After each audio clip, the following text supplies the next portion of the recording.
Hello दोस्तों, मैं doctor Gita Awasthi नई कहानी के साथ आपसे मुखातिब हूँ। कहानी का शीर्षक है कायाकल्प। दोस्तों, कभी कभी बुज़ुर्ग लोग भी जो है अनजाने में कुछ ऐसा कर जाते हैं जो नई पीढ़ी को तकलीफ पहुँचाती है। इसी संदर्भ में ये कहानी लिखी गई है। कहानी प्रस्तुत करती हूँ। कायाकल्प। सासू माँ बिस्तर पर अचेत सी पड़ी थीं। बुखार बहुत तेज था। श्लोका ने माथे पर हाथ रखा था तो उन्होंने आंखें खोलकर उसे देखा था और उनकी आंख से आंसू बहने लगे थे। ससुर जी 2 बार आकर पूछ गए थे कि तबीयत कैसी है। श्लोका ने घड़ी की ओर देखा था। ओह, दवा का वक्त हो गया था। डॉक्टर ने 4-4 घंटे में अलग अलग दवाइयां देने को कहा है और बुखार देखने को कहा था। उसने सासू माँ के मुंह में थर्मामीटर लगा दिया था। बुखार व घबराहट के कारण उनकी जुबान चिपक रही थी। वो मुंह सूख रहा था। थर्मामीटर निकाल कर उसने देखा था। चेहरे पर संतोष के भाव थे। चलो, बुखार कुछ तो कम हुआ। उसने सासू माँ को थोड़ा सा पानी पिला दिया था। उसे याद आया था कि आज तो उसने सुबह से कुछ भी नहीं खाया था, बस सवेरे 1 कप चाय पी थी। सासू माँ को तेज बुखार रात से ही हो गया था। सुबह श्रेयांश डॉक्टर को दिखाने ले गए थे। दवा वगैरह लाकर दे गए थे। ब्रेकफास्ट और सैंडविच खाकर चले गए थे। श्लोका लंच नहीं बना पाई थी तो श्रेयांश ने कहा था कि वो कैंटीन से मंगा लेंगे। बेटा दिल्ली में कोचिंग कर रहा है तो बस उसका और ससुर जी का खाना बनेगा। सासू जी को तो डॉक्टर ने खिचड़ी या दलिया खाने को कहा है। उसने एक बार बर्फ की पट्टी फिर सासू माँ के माथे पर रखी थी। उसने ससुर जी को जाकर बुखार के बारे में बता दिया था और उनके पास जाकर बैठने को कहा था ताकि वो लंच तैयार कर सके। इस बीच ससुर जी ने छोटे बेटे मुक्तांश को फोन करके सासू जी की बुखार के बारे में बता दिया था। मुक्तांश सासू माँ का बहुत दुलारा था। उन्हें देखकर ही उनकी तबीयत ठीक हो जाती थी। श्लोका ने सासू माँ को खिचड़ी धीरे धीरे उनके मना करने के बाद भी खिला दी थी। ससुर जी को पराठा वो सब्जी खिलाकर उसने स्वयं भी थोड़ी सी खिचड़ी खा ली थी। दोपहर बाद बेटे का फोन आया था। उसने सासू माँ की तबीयत के बारे में बताया था। वो चिंतित था। उसने श्लोका की चिंता भी की थी कि वो अकेले कैसे कब सब कुछ संभाल रही है। शाम को मुक्तांश का फोन आया था कि शाम को 7 बजे तक वो मीनाक्षी को लेकर पहुंच जाएगा। बच्चे घर में ही रहेंगे, इन्फेक्शन का डर रहता है।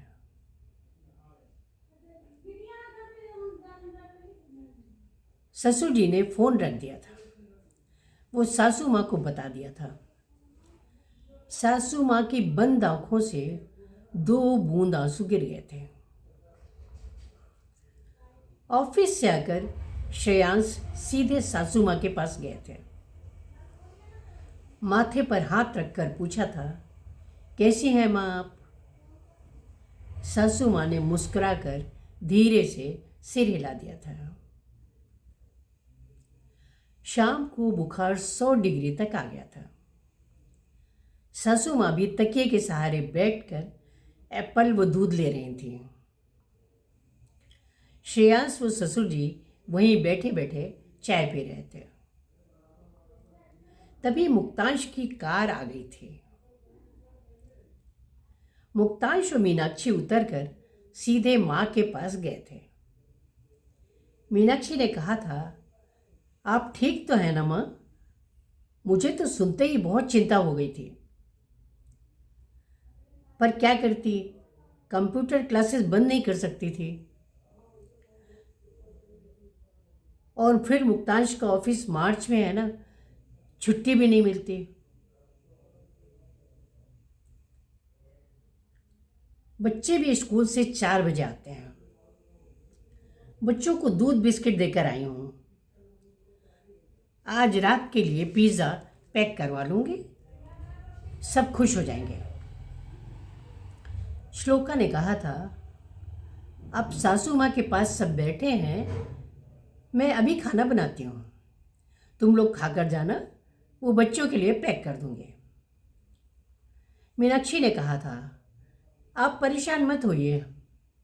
मगर श्लोका जानती थी कि उसने पिज़्ज़ा की बात उठाई ही इसीलिए थी कि खाना यहाँ से पैक कर दिया जाए। श्लोका किचन में चली गई थी। रात को श्लोका किचन समेट ही रही थी कि दिल्ली से बेटे का फ़ोन आया था। श्लोका चौंक गई थी। एक दिन में 2-2 बार फ़ोन। फिर सोचा था शायद दादी की तबीयत के बारे में पूछ रहा होगा। उसने बात की थी तो बोला था, सर बचा हुआ फीस का 2 लाख रुपए जमा कराने को बोल रहे हैं। श्लोका ने थोड़ी देर में जवाब देने को बोला था। क्या जवाब देगी वो, जवाब तो उसे नहीं मालूम। अभी 2 दिन में ही सासू की बीमारी में डॉक्टर की फीस, ढेरों टेस्ट, दवाइयाँ, इन सब में 5,000 रुपये करीब खर्च हो गए थे। श्रेयांश को भी वो क्या कहे, उसका जवाब भी वो जानती है। सासू माँ वो ससुर जी का जवाब वो पहले ही सुन चुकी है। उसे वो घटना याद आई थी। दिल्ली जाने के पहले बेटे श्लोक ने अपने दादाजी से पूछा था, दादाजी मुझे कोचिंग के लिए फीस 5 लाख रुपए जमा कराने हैं, कुछ हेल्प आप कर देंगे क्या? बाकी का इंतज़ाम मम्मी पापा कर लेंगे। ससुर जी ने बड़ी बेरुखी से जवाब दिया था, कुल 40,000 पेंशन ही तो मिलती है, थोड़ा बहुत जमा है तो बुढ़ापे में रखा है, मैं नहीं कर पाऊंगा। 2 महीने बाद मुक्तांश के लिए उन्होंने गाड़ी खरीदी थी। श्लोका सुनकर चुप रह गई थी। वो भले ही मध्यम वर्गीय परिवार से आई थी, मगर संस्कार उसमें कूट कूट कर भरे थे। मन तो कह रहा था कि घर में एक पैसा भी ससुर जी का खर्च नहीं होता। काम के नाम पर सासू जी हिलती भी नहीं है। इतना आराम है, लेकिन अपने पोते के लिए उनके पास 4 पैसे नहीं है। श्लोका का मन कह रहा था कि सिर्फ कर्तव्य ही क्यों, कोई अधिकार क्यों नहीं। उसका माथा तनावग्रस्त था। बच्चे की फीस की व्यवस्था कहाँ से करे? मुक्तांश और मीनाक्षी तो सिर्फ ऊपरी दिखावा करते हैं। उसे याद आया था कि जाते समय मीनाक्षी सासू माँ से बोली थी, ठीक होने के बाद कुछ दिन अपने छोटे बेटे के पास आकर रहिए। सासू माँ ने सिर हिला दिया था। दोनों ही जानती थीं कि अगर सासू माँ कभी मुक्तांश के यहाँ जाती थीं तो दूसरे दिन सवेरे लौट आती थी। मीनाक्षी ने श्लोका से भी कहा था, भाभी कभी हमारे घर भी आइए। श्लोका ने औपचारिक उत्तर दे दिया था। अंत में श्लोका ने बहुत सोच समझकर श्रेयांश को टेंशन न देने पर विचार किया। उसने अपनी भारी चेन बेचने का निर्णय लिया था। श्रेयांश भी कहाँ से लाएंगे पैसे? अनावश्यक तनाव से ऑफिस का काम प्रभावित होगा। वो सीधे सीधे अपनी चेन सामने रखकर बेचने का प्रस्ताव रख देगी। देखते हैं क्या होता है। ईश्वर सब अच्छा ही करेंगे। उसका मन अंदर ही अंदर रो रहा था। क्या किस्मत है उसकी। आधा गहना तो नंद की शादी में बिक गया। श्रेयांश को ही शादी करनी पड़ी थी। बाबूजी रिटायर हो गए थे और मुक्तांश सेटल नहीं हुए थे। श्लोका श्रेयांश को तनाव में नहीं देख सकती थी। तब भी वही हुआ था। श्लोका के पास अपनी बहू के लिए क्या बचेगा। श्लोका शाम को खाने की तैयारी करने लगी थी। सासू माँ का बुखार ठीक था, बस कमजोरी थी, सो वो लेटी थी। श्लोका मखाने तलकर उनके पास रखाई थी। ससुर जी मोबाइल पर न्यूज़ सुन रहे थे। जैसे तैसे शाम हुई थी। श्रेयांश आ गए थे। चाय व पकौड़े श्लोका उनको दे आई थी। फिर उसने रसोई से ही श्रेयांश से पूछा था, आप सब्जी कौन सी खाएंगे, क्या बनाऊं? उसने जानबूझकर ऐसा किया था ताकि श्रेयांश जवाब देने किचन तक आ जाए। हुआ भी यही था। श्रेयांश बोलते हुए रसोई तक आ गए थे कि कुछ भी बना लो माँ, वो बाबूजी से पूछ लो, मैं सब कुछ खा लूँगा। उसने धीरे से श्लोक की फीस की बात छेड़ी थी और साथ ही समस्या का हल भी सामने रख दिया था। 2 मिनट तक श्रेयांश चुप रहा था। फिर धीरे से बोला था, श्लोका, परिवार के लिए कब तक त्याग करती रहोगी? ईश्वर ने यह सौभाग्य मुझे क्यों नहीं दिया?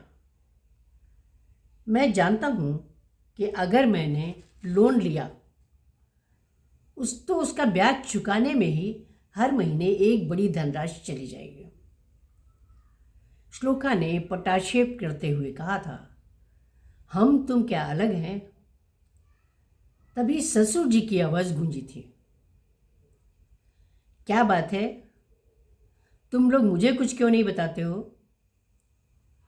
माना कि मैंने एक बार गलती कर दी थी, पर बार बार थोड़े ही करूंगा। मेरा जीपीएफ का पैसा एफडी में पड़ा है, मैं कल निकाल दूंगा।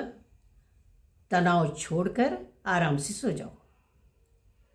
श्लोका व श्रेयांश ने एक दूसरे की ओर देखा था, फिर झुककर ससुर जी के पैर छू लिए थे। नमस्कार।